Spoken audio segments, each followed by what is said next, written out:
Hey guys, പുതിയ complaint എന്ന് പറഞ്ഞാൽ ഐക്കോൺ വാഷിംഗ് മെഷീൻ്റെ സ്പിന്ന് വർക്ക് ചെയ്യുന്നില്ല. അതിൽ ഇമ്പലർ മാത്രമേ റൺ ആകുന്നുള്ളൂ, ഡ്രം വർക്ക് ചെയ്യുന്നില്ല. സ്പിൻ മോഡ് ഇട്ട് ചെക്ക് ചെയ്യുമ്പോൾ കാണാൻ സാധിക്കും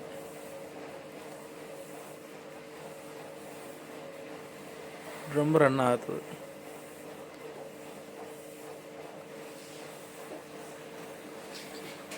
ഇങ്ങനെയുള്ള കേസിൽ കൂടുതലായിട്ടും കാണപ്പെടുന്നത്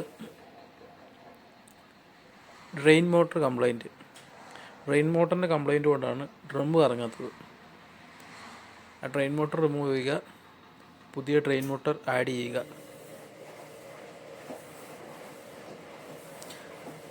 ശേഷം ചെക്ക് ചെയ്ത് നോക്കാം.